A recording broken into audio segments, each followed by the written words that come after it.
Hola, exploradores del tiempo. Soy Pasaportín, su guía favorito de aventuras históricas. Hoy nos embarcamos en un fascinante viaje al origen de nuestra especie y descubriremos cómo nuestros ancestros llegaron a los Andes, esa impresionante cordillera que define el corazón de Sudamérica. Prepárense, porque esta historia nos llevará desde las profundidades del continente africano hasta las alturas del mundo andino. ¿Listos para la aventura? ¡Vamos allá! Primero, viajemos más de 200.000 años atrás, hasta África, la cuna de la humanidad. Allí nacieron los primeros Homo sapiens, nuestros ancestros directos. Pero, ¿por qué África? Bueno, según las evidencias fósiles y genéticas, este continente ofrecía las condiciones ideales para la evolución de nuestra especie. Sus vastas sabanas, bosques y ríos proporcionaron el alimento, refugio y recursos necesarios para sobrevivir y evolucionar.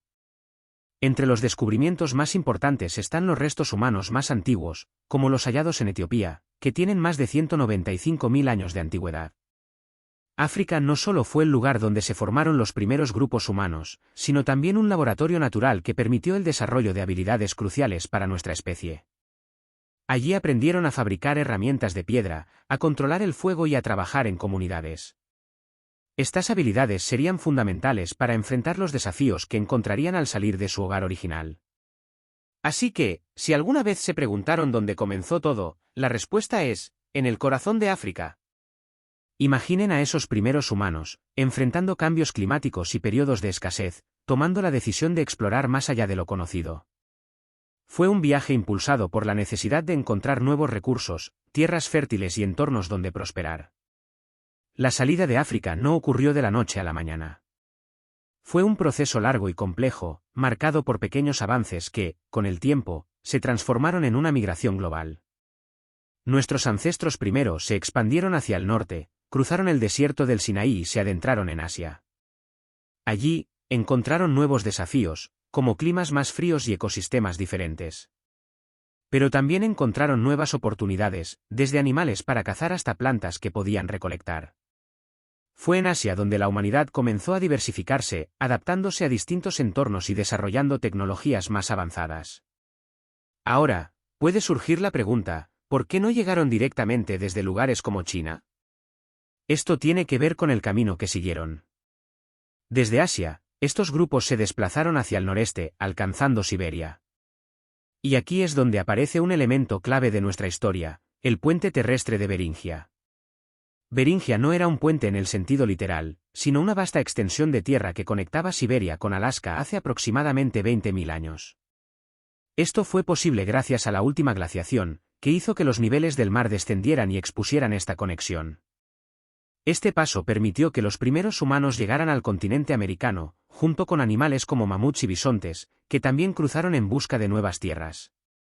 Ahora, imaginen a esos primeros exploradores enfrentando temperaturas bajo cero, fuertes vientos y paisajes helados. ¿Qué los motivaba? Probablemente la misma fuerza que nos impulsa a explorar el espacio hoy en día, la curiosidad y el deseo de encontrar un lugar mejor. Este viaje a través de Beringia no fue una caminata rápida. Pudo haber llevado generaciones, con pequeños grupos avanzando y estableciéndose temporalmente antes de continuar su travesía. Finalmente, hace unos 15.000 años, estos valientes pioneros llegaron a lo que hoy conocemos como América. Desde Alaska, comenzaron un increíble viaje hacia el sur, explorando cada rincón del continente. Durante su recorrido, enfrentaron selvas tropicales, vastas llanuras y desiertos. Pero, lejos de rendirse, se adaptaron a cada uno de estos entornos, desarrollando herramientas y técnicas que les permitieron sobrevivir. Cuando llegaron a Sudamérica, se encontraron con uno de los paisajes más desafiantes y fascinantes del planeta, los Andes. Esta majestuosa cordillera, con su combinación de alturas extremas y valles fértiles, se convirtió en un nuevo hogar para algunos de estos grupos humanos. ¿Por qué escogieron los Andes? Aquí es donde la historia se vuelve aún más interesante. Los Andes ofrecían una serie de ventajas que los hicieron atractivos para estos primeros habitantes. Por un lado, sus microclimas permitían la agricultura, incluso en alturas donde las condiciones eran difíciles. Además, la cordillera ofrecía protección contra amenazas externas, como otros grupos o cambios climáticos severos. Sin embargo, la vida en los Andes no era fácil. Las temperaturas eran frías, el oxígeno era escaso y las pendientes pronunciadas hacían que la agricultura y el transporte fueran un desafío. Pero estos primeros habitantes eran increíblemente ingeniosos. Aprendieron a domesticar animales como la llama y la alpaca, que se convirtieron en fuentes de alimento, transporte y materiales como lana. También comenzaron a cultivar plantas como la papa y el maíz, adaptándolas a las condiciones únicas de la región. A medida que pasaban los siglos, estas comunidades iniciales evolucionaron, dando origen a las primeras culturas preincaicas. Cada una de estas culturas dejó una huella indeleble en la historia de la región.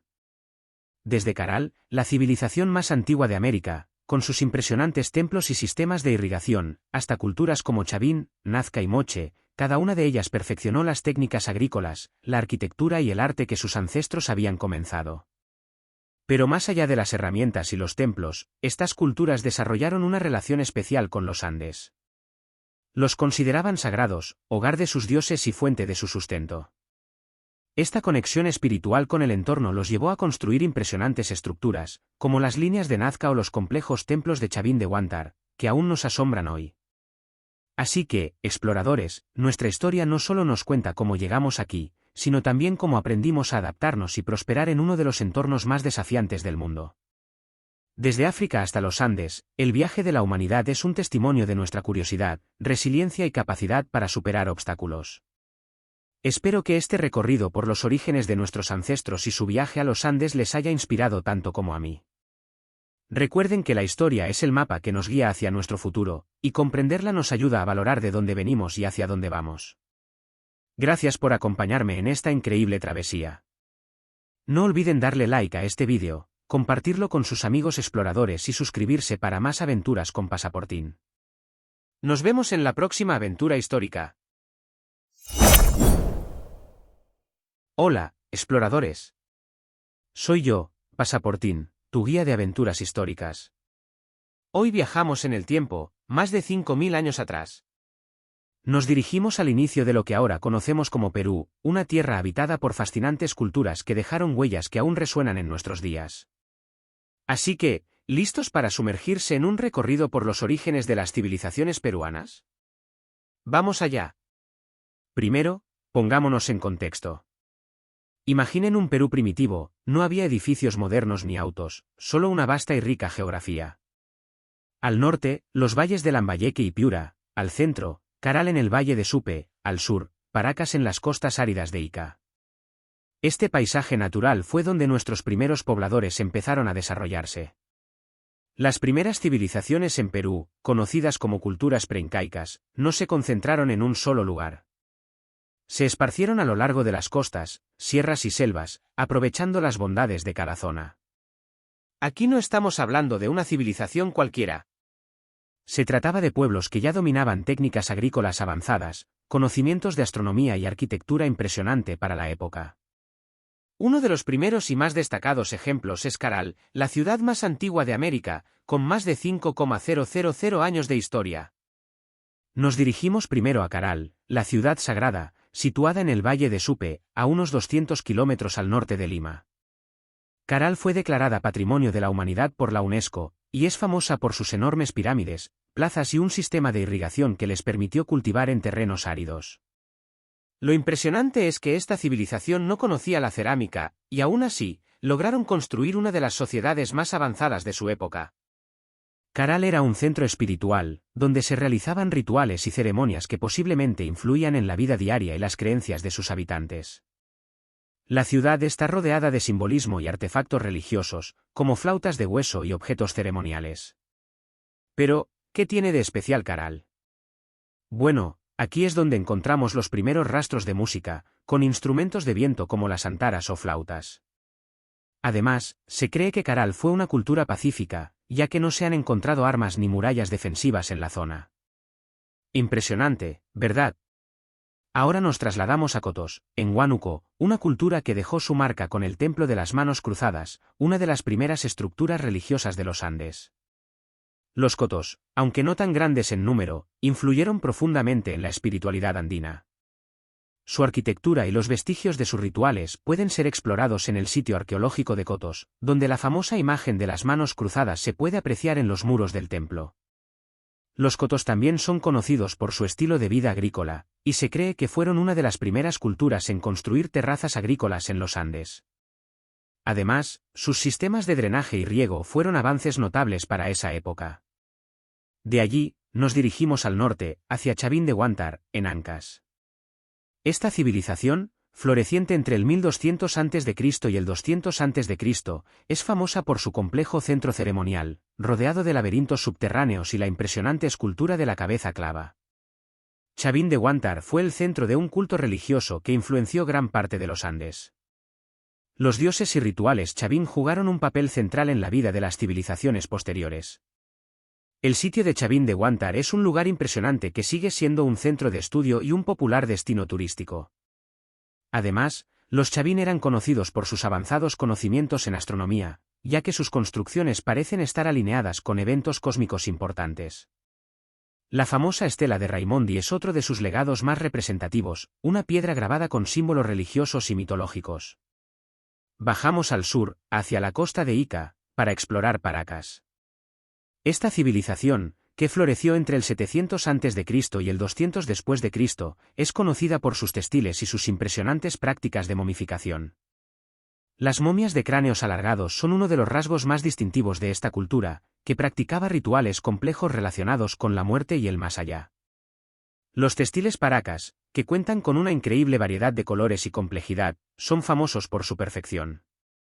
Visitar la península de Paracas y el Museo de Sitio de Paracas nos permite ver de cerca estos fascinantes hallazgos. Además, los Paracas fueron innovadores en la orfebrería, creando piezas de oro que no solo eran ornamentales, sino que también tenían un alto valor ritual. Al norte, en Piura, encontramos a los bhikkhus, una cultura reconocida por sus avances en la cerámica y la orfebrería. La cerámica bhikkhus es famosa por sus figuras esculpidas de gran realismo, y los artefactos de oro encontrados en la región revelan un nivel avanzado de metalurgia. Estos objetos decorativos y utilitarios nos hablan de una cultura que estaba muy conectada con sus creencias espirituales, y su arte sigue siendo un testimonio de su habilidad y creatividad. Los bhikkhus también eran conocidos por sus complejos sistemas de riego, que les permitieron cultivar en las áridas tierras del norte peruano.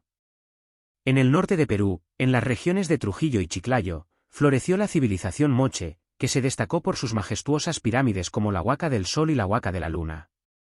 Los moches son famosos por su cerámica retratista, que representaba figuras humanas, animales y escenas de la vida cotidiana. Además, la arquitectura de las huacas muestra una complejidad que rivaliza con las de otras culturas de la época. El Museo Tumbas Reales de Sipán, en Lambayeque, alberga algunos de los hallazgos más asombrosos de esta cultura, incluidos los tesoros del señor de Sipán, un líder moche que fue enterrado con una impresionante riqueza. Los moche también fueron conocidos por sus habilidades en la metallurgia y sus intrincados trabajos de orfebrería, que incluían piezas de oro y plata. Además, su práctica de los rituales de sacrificio humano es uno de los aspectos más oscuros de su cultura. En el desierto de Ica, encontramos la civilización Nazca, famosa por sus líneas de Nazca, una serie de enormes figuras geométricas y representaciones de animales que solo pueden apreciarse desde el aire. Además de las líneas, los Nazca destacaron por sus avanzados sistemas de acueductos subterráneos, que siguen funcionando hasta hoy. Los restos de esta civilización se pueden explorar en la región, donde también podemos ver su famosa cerámica policromada, que ofrece una ventana a la vida cotidiana y las creencias de los Nazca. Un aspecto curioso de los Nazca es que, al igual que los moche, practicaban rituales de sacrificio humano, y se cree que las líneas de Nazca podían tener un propósito ritual relacionado con la petición de agua. Ahora nos dirigimos a la cultura Recuay, situada en la región de Ancash. Esta civilización es conocida por su arte escultórico en piedra, como los monolitos que adornan el sitio arqueológico de Recuay.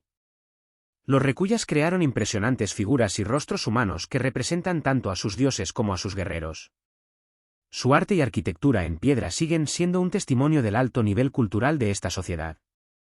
Además, los recuyas fueron grandes agricultores y se dedicaron al cultivo de papas y maíz, adaptándose a los diversos climas de las montañas. En la costa central de Perú, floreció la cultura Lima, conocida por sus construcciones de adobe. Un buen ejemplo es la Huaca Pucllana, una pirámide ubicada en el centro de la ciudad de Lima, que fue un importante centro ceremonial y administrativo. La cultura Lima dejó importantes huellas en la región, y su arte decorativo y arquitectura en adobe son testigos de su prosperidad. Se cree que los Lima fueron una sociedad con una fuerte organización política y social, y sus pirámides eran centros donde se rendía culto a los dioses. Ahora llegamos a la civilización Wari, una de las más influyentes de la historia preincaica. La cultura Wari fue la primera en establecer un estado centralizado en los Andes, con su capital en la ciudad de Wari, en Ayacucho. Esta civilización tuvo una gran influencia sobre las culturas posteriores, incluidos los incas. El sitio arqueológico de Wari revela impresionantes restos de su arquitectura, que incluía templos, palacios y caminos que conectaban todo su imperio. Los Wari también fueron innovadores en la agricultura, desarrollando terrazas y sistemas de riego que permitieron el cultivo en zonas montañosas. En el norte del país, la cultura chimú dejó una huella imborrable en la historia. Su capital, Chan Chan, es la ciudad de adobe más grande de América precolombina.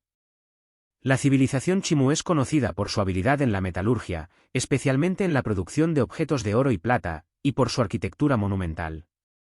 Chan Chan es un destino turístico que nos ofrece una vista impresionante de cómo vivieron estos antiguos habitantes. Además, la cultura chimú fue una de las últimas en ser absorbidas por el Imperio Inca. Finalmente, llegamos a la cultura inca, la más grande y poderosa de todas las culturas andinas. Los incas, conocidos por su habilidad en la ingeniería y arquitectura, dejaron su legado en Machu Picchu, Sacsayhuamán y la plaza principal de Cuzco. Su red de caminos, llamada Cuapacán, conectaba todo el imperio, desde el sur de Colombia hasta Chile, y su sistema de comunicación a través de tambores fue fundamental para su expansión. Además, los incas desarrollaron un sistema agrícola de terrazas y una red de almacenamiento de alimentos que les permitió sobrevivir en diversas regiones del imperio. Los incas adoraban al dios Inti, y su líder, el Sapa Inca, era considerado un dios viviente. Cada una de estas culturas dejó un legado único que todavía podemos ver en los sitios arqueológicos y los artefactos que han perdurado a través del tiempo. Estas civilizaciones, aunque diferentes, compartieron un profundo respeto por la naturaleza y una conexión espiritual con el cosmos. Y hasta aquí nuestra exploración de estas fascinantes culturas del Perú. Espero que hayas disfrutado de este recorrido lleno de historia y misticismo. Recuerda que el pasado siempre tiene algo que enseñarnos, y cada paso que damos nos acerca a entender mejor quiénes somos.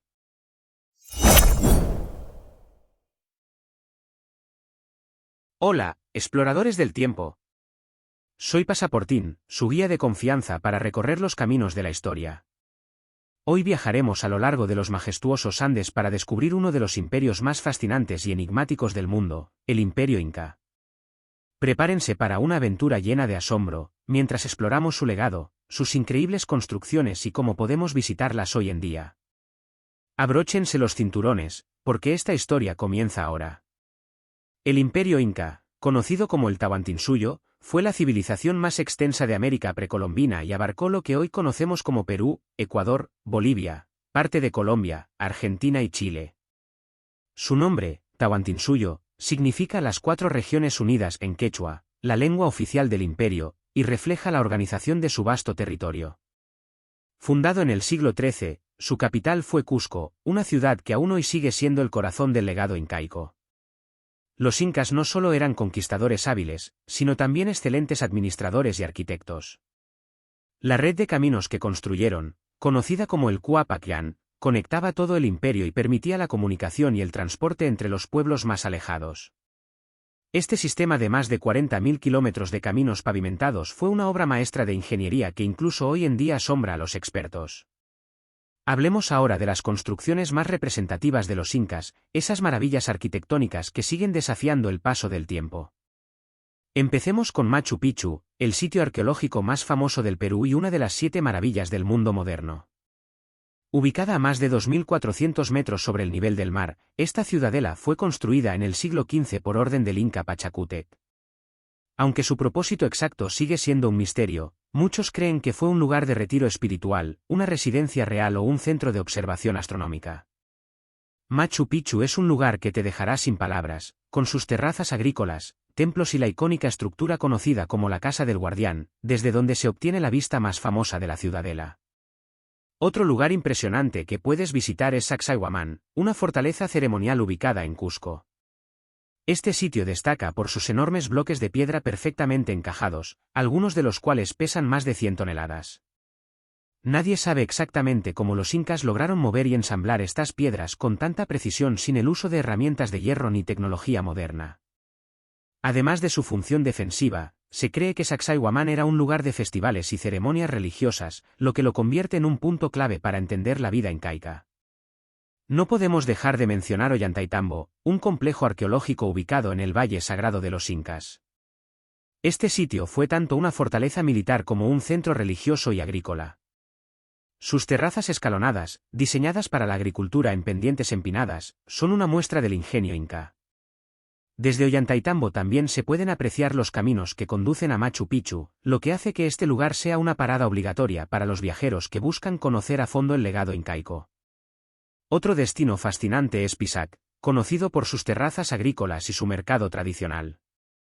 Este lugar combina la belleza de sus paisajes con una rica historia. Las terrazas no solo servían para cultivar alimentos, sino también para evitar la erosión del suelo. En Pisac, también puedes explorar un templo dedicado al sol, una muestra del fuerte vínculo que los incas tenían con la naturaleza y los astros. El imperio inca no solo destacó por su arquitectura, sino también por su avanzada organización social y económica. Su sistema de agricultura era extremadamente sofisticado, con terrazas que maximizaban el uso de la tierra y canales de irrigación que aseguraban la producción incluso en condiciones climáticas adversas.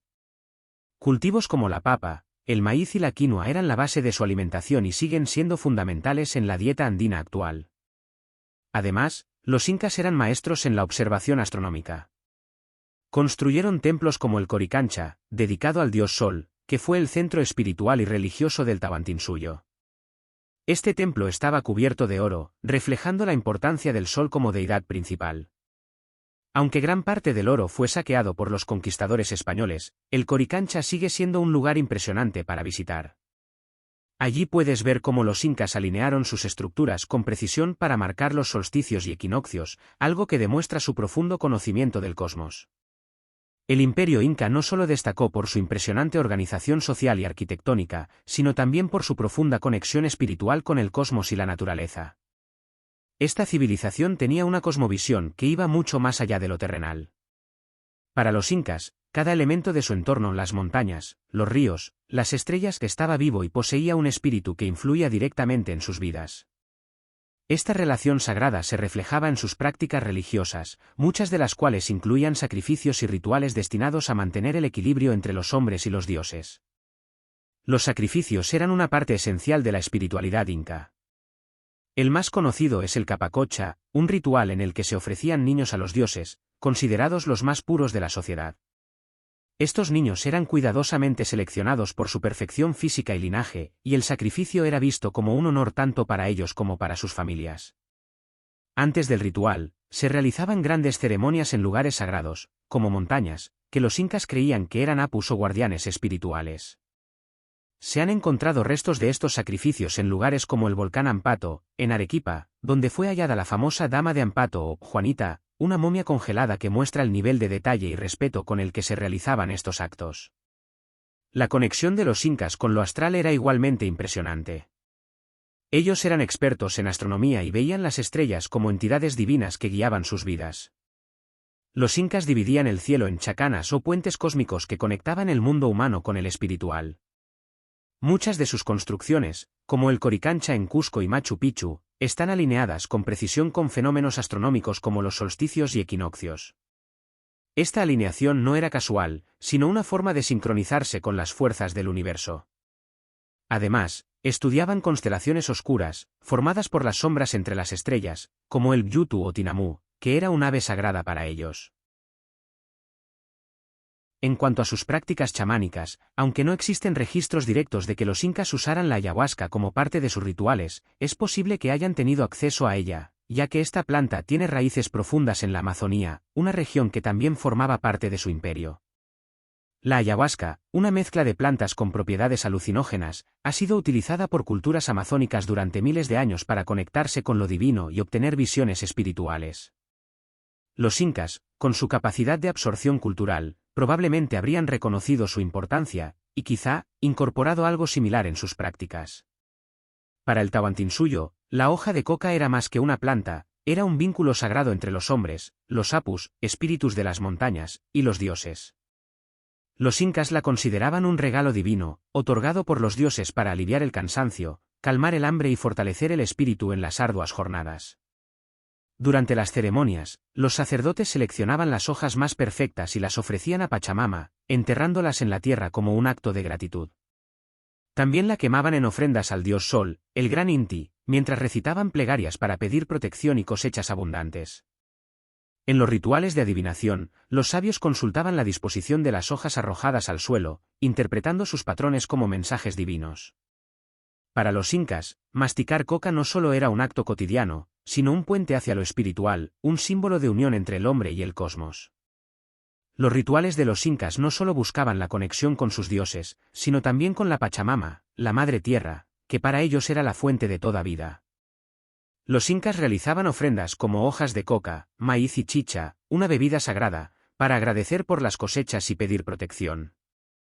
Estas ofrendas eran depositadas en lugares sagrados, como huacas o templos naturales, donde sentían que la energía divina era más poderosa. El imperio inca era una civilización que entendía profundamente la interconexión de todo lo que los rodeaba, el cielo, la tierra, las montañas, los ríos y hasta las estrellas. Todo formaba parte de un todo sagrado que ellos respetaban y veneraban. Y es ese entendimiento lo que sigue fascinando al mundo moderno. Cuando visitamos sus sitios arqueológicos, no solo estamos admirando construcciones impresionantes, sino también entrando en contacto con una forma de vida que valoraba lo espiritual tanto como lo material. La caída del gran imperio inca llegó en el siglo XVI con la llegada de los conquistadores españoles liderados por Francisco Pizarro.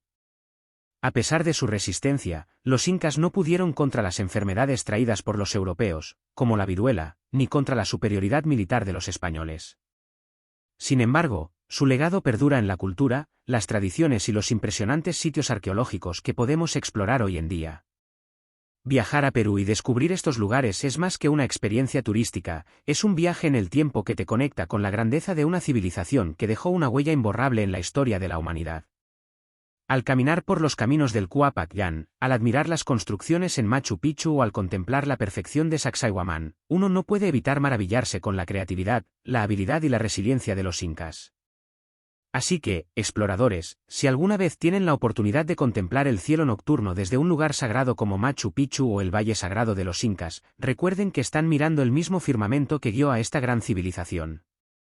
Ese cielo fue testigo de sus rituales, de sus sacrificios y de su conexión con un universo que ellos entendían como infinito y lleno de vida. Cada piedra, cada terraza y cada templo cuenta una historia que nos recuerda de lo que somos capaces como humanidad cuando trabajamos en armonía con nuestro entorno.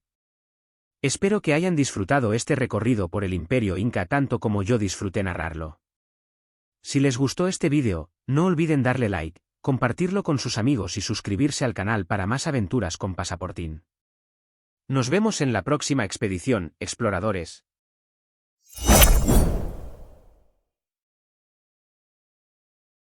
Hola, amigos viajeros. Soy Pasaportín, tu guía de viajes, y hoy los llevaré en una emocionante aventura histórica al corazón de los Andes. Prepárense para descubrir los detalles de la caída del Imperio Incaico y la llegada de los conquistadores españoles. Una historia de estrategia, traición y cambios que marcó un antes y un después en la historia de América Latina. Así que ajusta tu cinturón y acompáñame en este viaje al pasado. El Tahuantinsuyo, cuyo nombre en quechua significa las 4 regiones juntas, fue uno de los imperios más grandes y organizados de la historia precolombina. En su apogeo, abarcaba territorios de los actuales Perú, Ecuador, Bolivia, Chile, Argentina y Colombia, extendiéndose por más de 2 millones de kilómetros cuadrados. Lo que hacía del Tahuantinsuyo un imperio impresionante no solo era su extensión, sino su capacidad para gestionar esta vasta región. Su estructura estaba basada en una organización jerárquica impecable, liderada por el Sapa Inca, quien era considerado un representante divino en la tierra. Cada una de las 4 regiones, Chinchay-Suyo, Antisuyo, Contisuyo y Collasuyo, estaba conectada a la capital, Cusco, que funcionaba como el epicentro político, religioso y cultural del imperio. El sistema de caminos, conocido como el Cuapacllán, era una obra maestra de ingeniería. Con más de 40,000 kilómetros, estos caminos conectaban incluso los rincones más remotos del imperio, facilitando el comercio, el transporte de tropas y la comunicación mediante chasquis, los mensajeros incas. La economía se basaba en el trueque y en un sistema de trabajo comunitario llamado mita, donde las personas contribuían con su labor a proyectos colectivos, como la construcción de terrazas agrícolas, canales de riego y templos. Además, el Tahuantinsuyo tenía un sofisticado sistema de almacenamiento, los tambos, donde se guardaban alimentos y bienes esenciales para tiempos de escasez. En términos militares, el imperio era poderoso y disciplinado. Sus guerreros eran entrenados desde jóvenes y utilizaban armas como macanas, lanzas y hondas. Aunque lograron conquistar vastos territorios, también sabían negociar alianzas, integrando a las culturas sometidas dentro de su estructura política y religiosa. El Tahuantinsuyo era un imperio de contrastes, una combinación de poder, organización y espiritualidad que dejó un legado que aún resuena en los Andes. Sin embargo, esta gran estructura también dependía de la unidad de sus líderes, y fue precisamente esta debilidad interna lo que facilitaría la llegada de los conquistadores. Mientras tanto, Francisco Pizarro y sus hombres llegaron al actual territorio peruano en busca de oro y gloria. Este pequeño grupo de conquistadores no tenía idea de que se enfrentaría a uno de los imperios más organizados de América. Sin embargo, tenían algo a su favor: armas avanzadas, caballos y la capacidad de aprovechar las divisiones internas del Tahuantinsuyo. El encuentro decisivo ocurrió en Cajamarca en 1532. Atahualpa, confiado tras derrotar a Huáscar, decidió encontrarse con Pizarro. Llegó con un contingente reducido, creyendo que estos hombres barbados no representaban una amenaza. Pero Pizarro tenía otros planes. En Cajamarca, Atahualpa fue invitado a una reunión diplomática. Sin embargo, los españoles prepararon una emboscada. Cuando el fraile Vicente de Valverde ofreció una Biblia y exigió que Atahualpa se sometiera al rey de España y al cristianismo, éste rechazó el ofrecimiento, según las crónicas. Los españoles usaron esto como pretexto para atacar. La emboscada fue brutal. Atahualpa fue capturado, y cientos de sus hombres fueron asesinados en cuestión de horas. Este evento marcó un giro decisivo. Los incas perdieron a su líder, y los españoles ganaron una ventaja estratégica invaluable. Atahualpa, prisionero de los españoles, intentó negociar su libertad ofreciendo un rescate único: llenar una habitación con oro y 2 con plata. Esta promesa llevó a los incas a reunir riquezas inimaginables para cumplir el trato. Sin embargo, los españoles no cumplieron su palabra. Tras recibir el oro y la plata, juzgaron a Atahualpa por cargos inventados, como traición y adoración a ídolos paganos. La ejecución de Atahualpa, el último emperador del Tahuantinsuyo, fue uno de los eventos más trágicos y simbólicos de la conquista del Perú por los españoles. Este acto marcó el fin del poder incaico y el inicio de la dominación española en la región. Atahualpa fue sentenciado a morir en la hoguera, un castigo reservado para los herejes según la práctica española. Sin embargo, el inca, aterrorizado por la idea de que su cuerpo fuera destruido por el fuego, lo que impediría su tránsito al más allá según las creencias andinas, aceptó convertirse al cristianismo. Por este gesto, los españoles cambiaron la sentencia a garrote vil, un método de ejecución que consistía en estrangularlo con un lazo o collar de hierro. Después de la muerte de Atahualpa, los españoles avanzaron hacia Cusco, la capital del imperio. Pero no lo hicieron solos. Muchos pueblos indígenas, resentidos con el dominio inca, se aliaron con los conquistadores. Estas alianzas fueron clave para el éxito de Pizarro. En noviembre de 1533, Cusco cayó en manos españolas. La toma de Cusco marcó el inicio de una nueva etapa. Los españoles comenzaron a imponer su sistema político, económico y social, mientras que los incas intentaban adaptarse a la nueva realidad. Manco Inca Yupanqui fue el último emperador inca que resistió de manera significativa la conquista española. Después de la ejecución de Atahualpa y la caída de Cusco, Manco Inca inicialmente colaboró con los conquistadores españoles, pero rápidamente se dio cuenta de que su relación con ellos no sería beneficiosa para su pueblo. En 1536, Manco Inca lideró una rebelión contra los españoles, conocida como la Rebelión de Manco Inca o la Resistencia del Vilcabamba, en la que logró escapar de Cusco y refugiarse en la zona de Vilcabamba, en la selva de los Andes. Desde allí, continuó luchando contra los españoles durante más de una década, y aunque hubo algunos intentos de negociación, nunca se sometió completamente. Manco Inca murió en 1544, probablemente asesinado por sus propios seguidores, aunque las versiones sobre su muerte varían. Algunos historiadores creen que fue asesinado por su sobrino Titucusi Yupanqui, quien posteriormente sería el siguiente líder de la resistencia inca. La razón detrás de su asesinato se puede atribuir a disputas internas dentro del grupo de resistencia y la rivalidad por el liderazgo. Después de la muerte de Manco Inca, su hijo Tupac Amaru asumió el liderazgo de los incas en Vilcabamba. Tupac Amaru fue el último monarca inca que logró un control significativo sobre los restos del imperio, aún bajo el dominio español. Su ascenso marcó una continuación de la resistencia indígena, aunque con el paso del tiempo, las fuerzas españolas lograron sofocar muchas de las revueltas. En 1572, tras años de resistencia, Tupac Amaru fue capturado por las fuerzas españolas. Este evento marcó el fin de la resistencia inca en Vilcabamba y la desaparición del último vestigio de la dinastía inca. Tupac Amaru fue ejecutado el 24 de septiembre de 1572 en la plaza principal de Cuzco, y su ejecución fue un acto simbólico de la derrota definitiva del imperio inca. Tupac Amaru fue decapitado por orden de los españoles, y su ejecución fue vista como un evento trascendental para consolidar el dominio de la corona española sobre las tierras andinas. Según las crónicas, la ejecución fue brutal, fue atado a 4 caballos que lo arrastraron en direcciones opuestas, rompiendo su cuerpo, lo que simbolizó la desintegración final del imperio inca.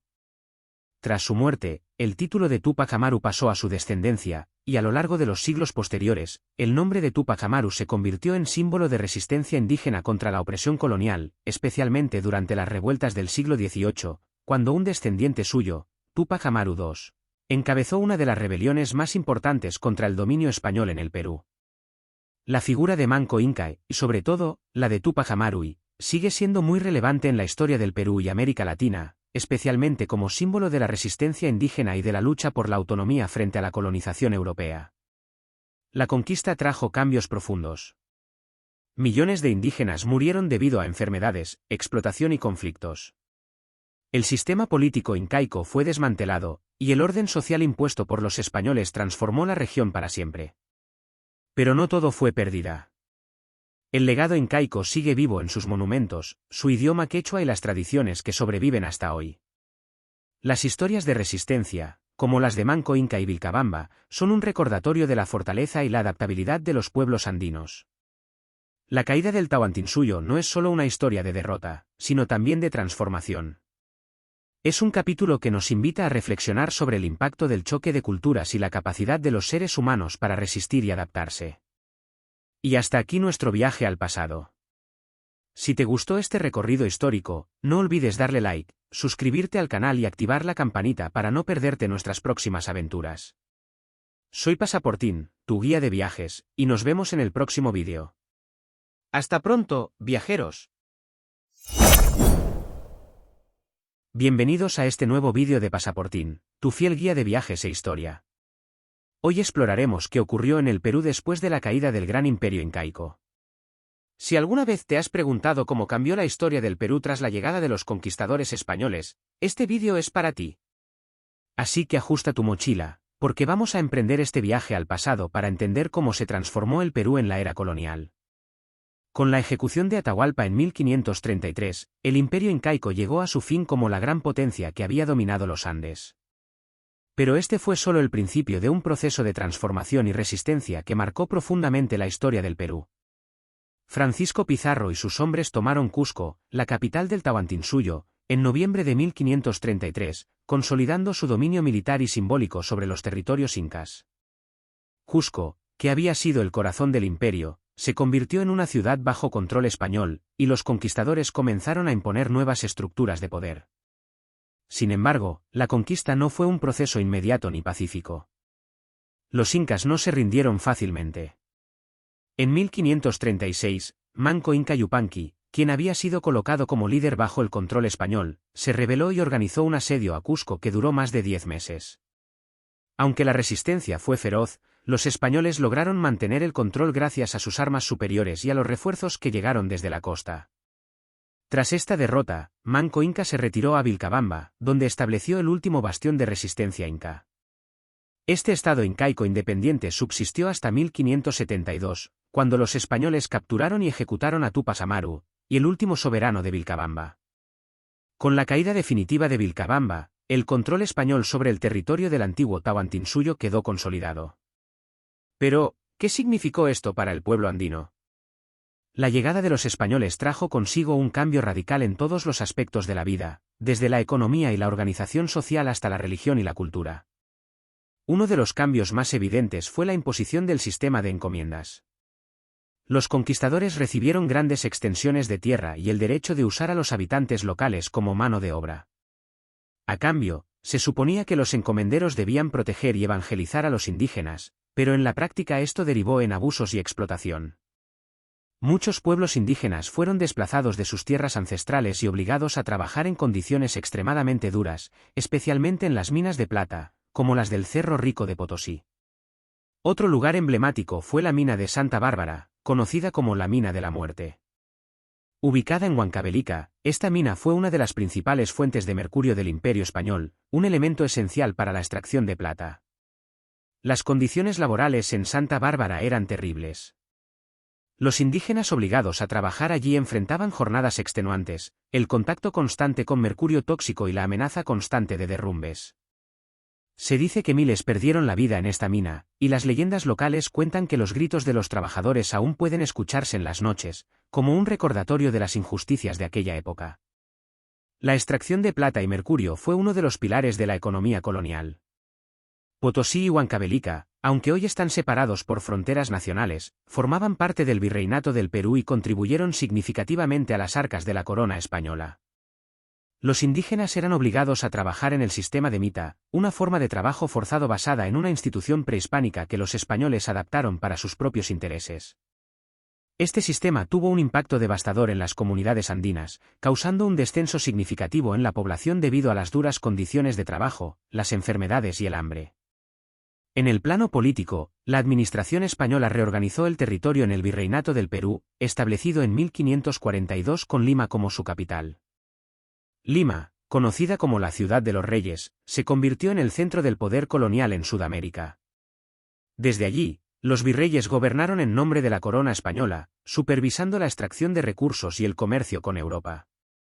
La fundación de Lima marcó también un cambio en las dinámicas de poder, desplazando el foco de los Andes hacia la costa. El impacto de la conquista también fue devastador en términos demográficos.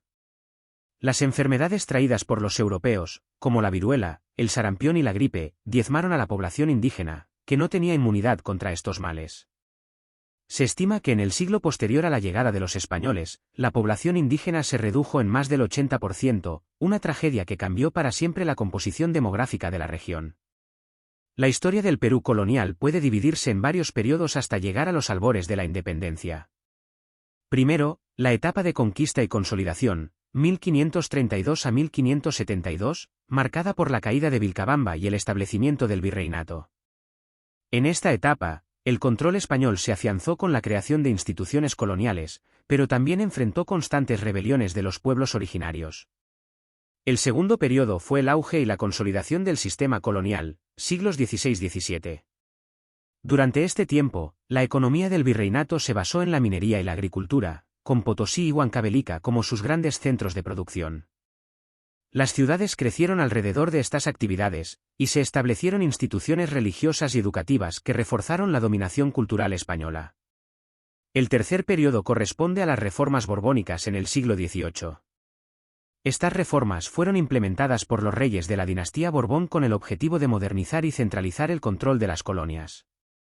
Se crearon nuevas intendencias, se limitaron los poderes de los encomenderos y se fomentó el comercio interno. Sin embargo, estas medidas también generaron tensiones sociales y económicas. El aumento de impuestos y la reorganización territorial llevaron al descontento de los criollos y de las comunidades indígenas. En este contexto surgieron grandes rebeliones, como la de Túpac Amaru II en 1780.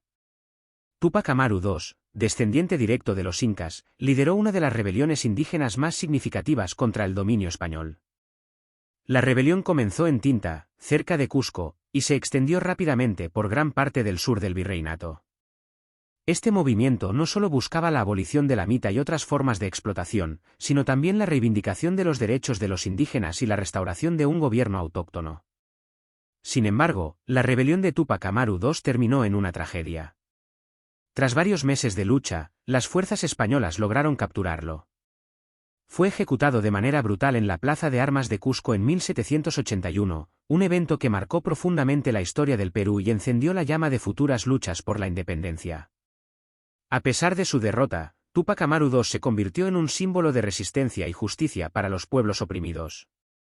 La minería, que había sido el motor económico del virreinato, comenzó a decaer en el siglo XVIII debido al agotamiento de los yacimientos más ricos y a la competencia de otras colonias en América.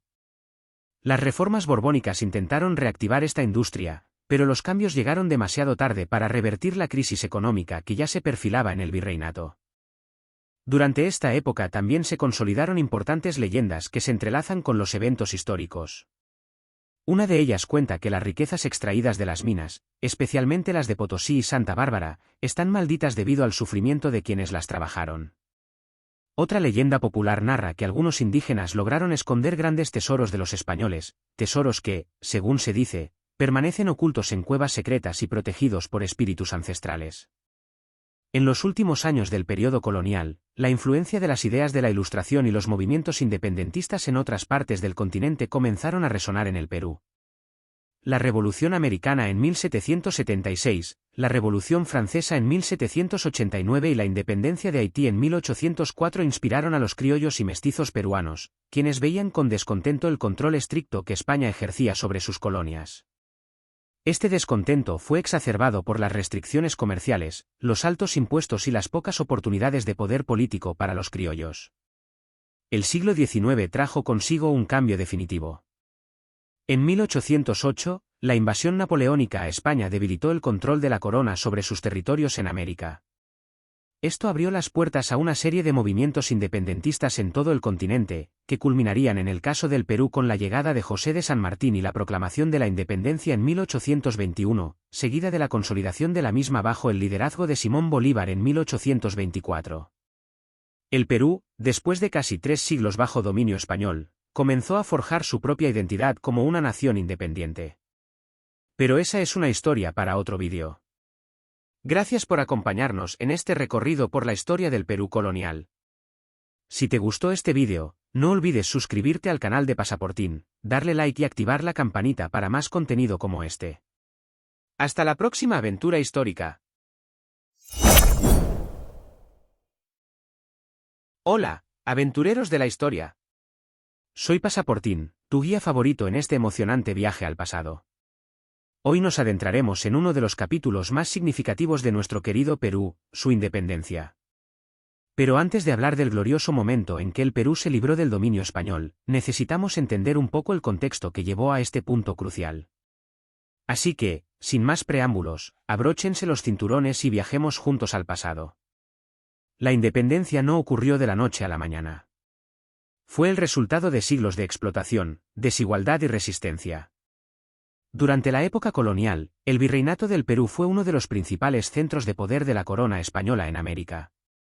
Con riquezas provenientes de minas como Potosí y Huancavelica, España mantuvo su dominio en la región gracias a la explotación de recursos naturales y al trabajo forzado de las comunidades indígenas. Sin embargo, con el paso del tiempo, las tensiones comenzaron a acumularse. El siglo XVIII fue un periodo de grandes cambios. Las reformas borbónicas intentaron modernizar el sistema colonial, pero en lugar de fortalecer la relación entre España y sus colonias, incrementaron el descontento. Se implementaron nuevos impuestos y se restringió aún más el comercio de los criollos, quienes ya se sentían relegados frente a los peninsulares en los cargos públicos. Además, las rebeliones indígenas, como la de Túpac Amaru II en 1780, demostraron que el sistema colonial estaba lejos de ser estable.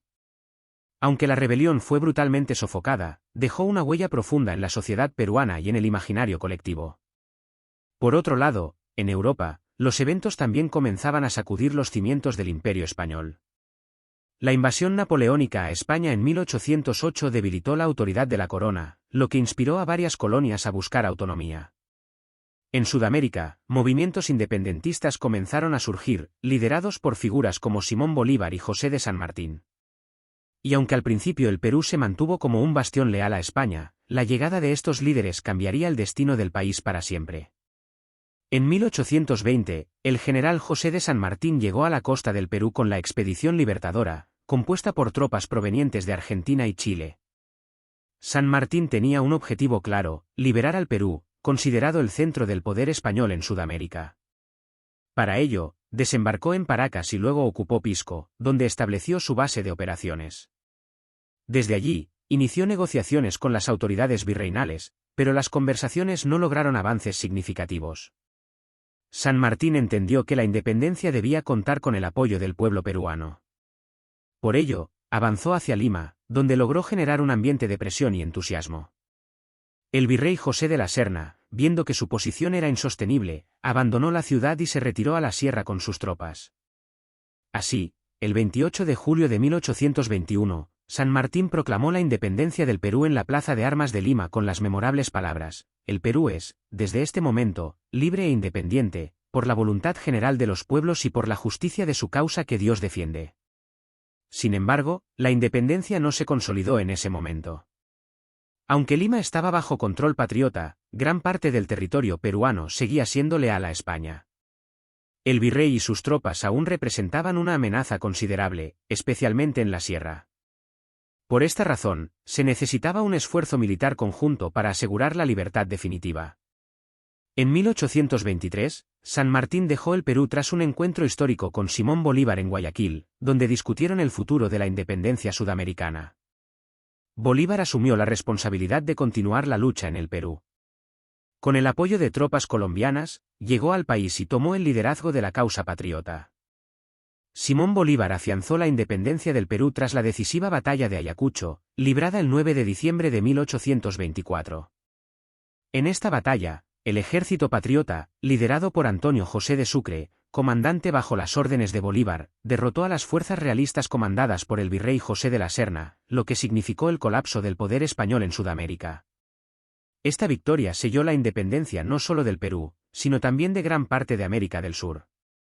Tras la victoria en Ayacucho y la retirada definitiva de los realistas, Bolívar asumió un papel decisivo en la política peruana. Aunque el Perú ya estaba libre de la presencia militar española, el país seguía siendo políticamente inestable y dividido, con diversas facciones luchando por el poder.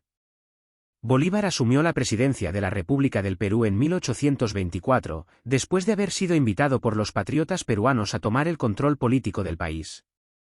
Su llegada no estuvo exenta de controversia, ya que muchos peruanos, incluidos líderes militares y políticos, veían a Bolívar con desconfianza debido a su poder centralizado en el Gran Colombia, uniendo a Venezuela, Colombia, Ecuador y Panamá, y su creciente influencia sobre otros territorios sudamericanos.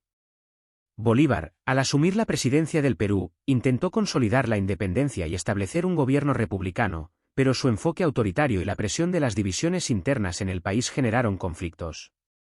En 1826, Bolívar presentó una nueva constitución para Perú, conocida como la Constitución de Bolívar, que buscaba un gobierno centralizado con un presidente vitalicio. Sin embargo, esta propuesta no fue bien recibida por todos los sectores de la sociedad peruana. Ante la falta de apoyo popular y las tensiones internas, Bolívar renunció a la presidencia del Perú en 1827, y su retiro del país dejó a Perú sumido en la inestabilidad política. En su lugar, José de la Riva Agüero fue elegido como el primer presidente constitucional del Perú en 1823, aunque su mandato fue corto debido a las disputas con otros líderes militares y políticos. A pesar de los intentos de organizar un gobierno republicano, las luchas internas y los cambios frecuentes de presidentes marcaron los primeros años de la República del Perú. Después de la renuncia de José de la Riva Agüero en 1824, quien fue el primer presidente constitucional del Perú, el país pasó por un periodo de inestabilidad política, con varios presidentes que asumieron el poder en cortos periodos debido a luchas internas, conflictos militares y divisiones entre los diferentes sectores de la sociedad peruana. Tras la destitución de Riva Agüero, Simón Bolívar asumió la presidencia en 1824 para consolidar la independencia del país. Durante su mandato, Bolívar trató de implementar una estructura republicana con un gobierno centralizado, pero su autoritarismo y la resistencia de diversos sectores provocaron tensiones, por lo que en 1826 renunció debido a la falta de apoyo popular. Después de la renuncia de Bolívar, el presidente José de la Mar, un líder militar, asumió la presidencia en 1827. Sin embargo, su gobierno también fue marcado por divisiones internas y en 1829 fue derrocado por el general Agustín Gamarra, quien asumió el poder tras un golpe de Estado. Gamarra gobernó entre 1829 y 1833, pero también se enfrentó a una creciente inestabilidad política. En 1833, perdió la presidencia, pero regresaría al poder más tarde. En 1835, Felipe Santiago Salaverry asumió la presidencia en un contexto de gran inestabilidad. Durante su mandato, Perú enfrentó la guerra con la Confederación Perú-Boliviana, que comenzó en 1836.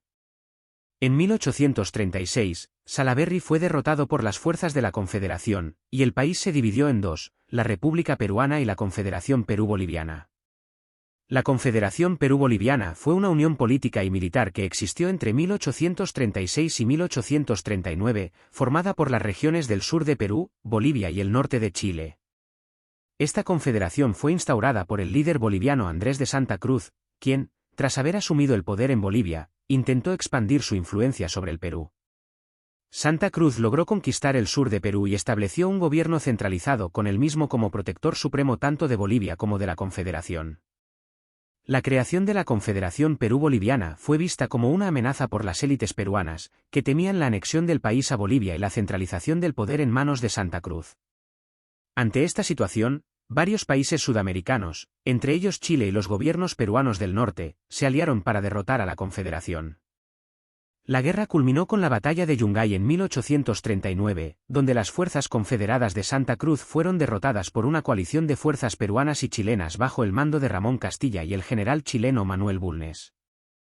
Esta victoria permitió la disolución de la Confederación, y Santa Cruz tuvo que retirarse, restableciéndose el control del Perú y el retorno de la unidad nacional.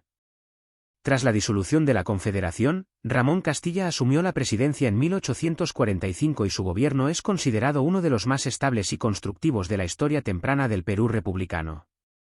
Castilla introdujo reformas clave, consolidó el control del Estado sobre todo el territorio peruano y fomentó la economía a través de la exportación de guano, un recurso clave en ese momento.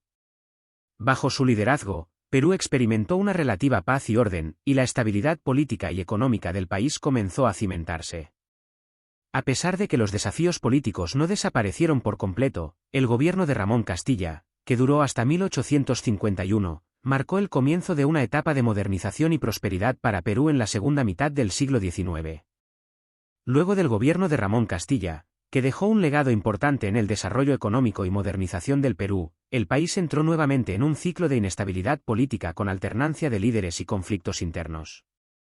Ramón Castilla fue sucedido por José Rufino Echenique, 1851 a 1855, quien intentó consolidar las reformas iniciadas, pero su administración estuvo marcada por acusaciones de corrupción relacionadas con la distribución de bonos de la deuda pública, lo que generó descontento popular y culminó en la Revolución Liberal de 1854, liderada por el propio Ramón Castilla, quien regresó al poder tras derrocar a Echenique. Durante su segundo gobierno, 1855 a 1862, Castilla implementó importantes reformas liberales, como la abolición de la esclavitud en 1854 y la eliminación del tributo indígena, lo cual transformó significativamente la estructura social y económica del país. Además, aprovechó la bonanza económica del guano para modernizar la infraestructura, con la construcción de ferrocarriles, escuelas y hospitales, manteniendo relativa estabilidad en su mandato. Tras Castilla, asumió Miguel de San Román, 1862 a 1863, cuyo gobierno fue muy breve debido a su muerte en 1863, lo que generó un vacío de poder y aumentó las tensiones políticas. A él le sucedió Juan Antonio Pezet, 1863 a 1865, quien gobernó en un contexto complicado marcado por el conflicto diplomático con España, conocido como la Guerra con España o el incidente de las Islas Chincha.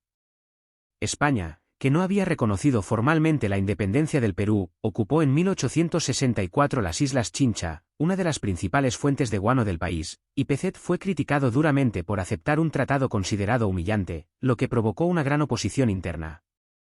La Guerra con España, también conocida como la Guerra Hispano-Sudamericana, 1864 a 1866, fue un conflicto que involucró a España y varias naciones sudamericanas, principalmente Perú y Chile, con el apoyo de Ecuador y Bolivia.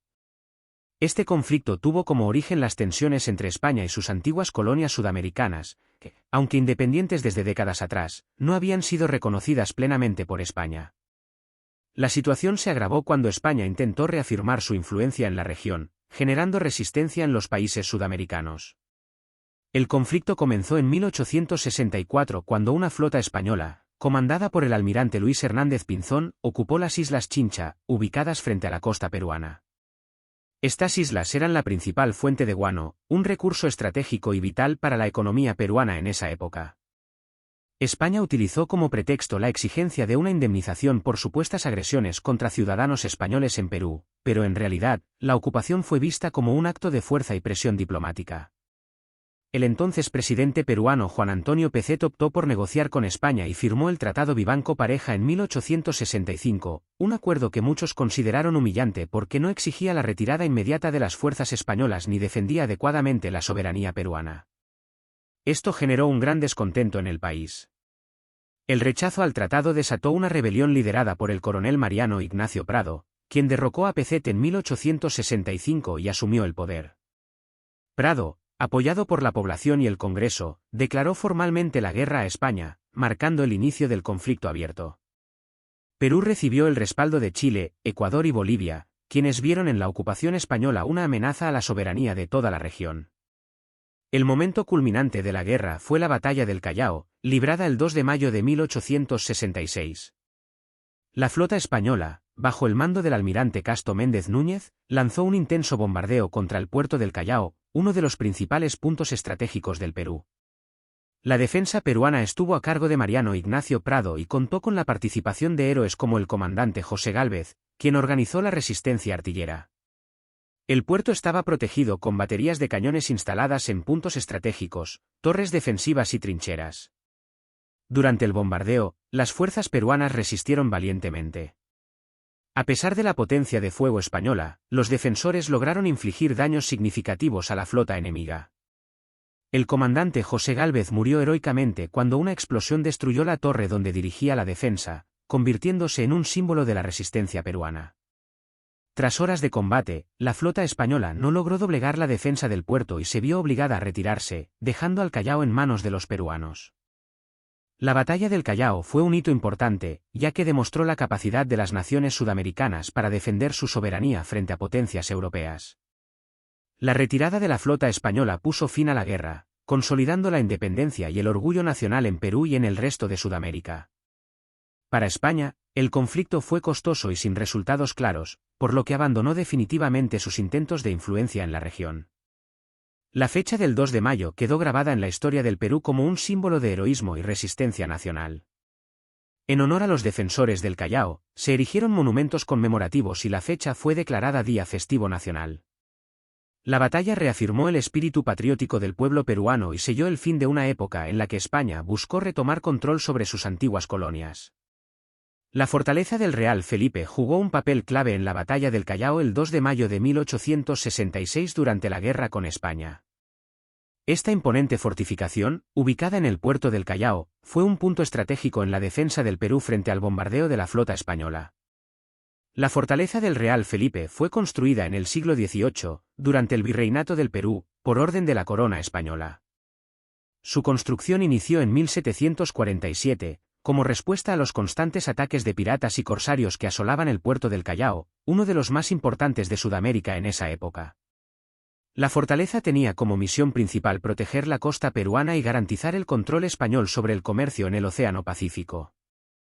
Fue bautizada en honor al rey Felipe V de España.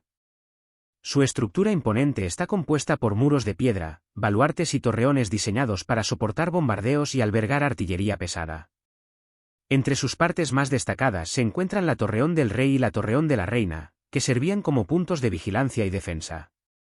Durante el bombardeo español del 2 de mayo de 1866, el Real Felipe fue uno de los principales puntos de defensa. Las baterías de cañones instaladas en la fortaleza fueron fundamentales para responder al intenso ataque de la flota española, comandada por el almirante Casto Méndez Núñez. Gracias a su sólida estructura y posición estratégica, la fortaleza resistió los impactos de los proyectiles enemigos y permitió que las fuerzas peruanas mantuvieran una defensa efectiva. Desde el Real Felipe, los artilleros peruanos dispararon con precisión contra los buques españoles, infligiendo daños considerables a la flota. El fuego constante de las baterías del Real Felipe, junto con otras posiciones defensivas en el Callao, impidió que los españoles pudieran desembarcar o destruir completamente el puerto. Además, la moral y valentía de los defensores convirtieron la fortaleza en un símbolo de resistencia. La participación del Real Felipe en la batalla del Callao reafirmó su importancia histórica y estratégica. Su resistencia durante el bombardeo contribuyó significativamente a la victoria peruana y a la retirada definitiva de la flota española. Desde entonces, la fortaleza se convirtió en un símbolo de heroísmo y patriotismo, recordado como un bastión que defendió la soberanía del Perú. Hoy en día, el Real Felipe es uno de los monumentos históricos más importantes del país. Funciona como un museo militar, donde se conservan piezas de artillería, documentos históricos y relatos de las batallas en las que participó. Es un recordatorio tangible de la resistencia del pueblo peruano frente a las amenazas extranjeras y un ícono del 2 de mayo, una fecha que celebra la valentía de quienes defendieron el Callao y la nación. Así que, aventureros, este ha sido nuestro viaje a través de la independencia del Perú. Un capítulo lleno de héroes, sacrificios y momentos decisivos que marcaron el inicio de nuestra historia como nación libre. Si les gustó este recorrido histórico, no olviden suscribirse al canal y dejar su like. Soy Pasaportín, y nos vemos en el próximo vídeo. ¡Hasta pronto!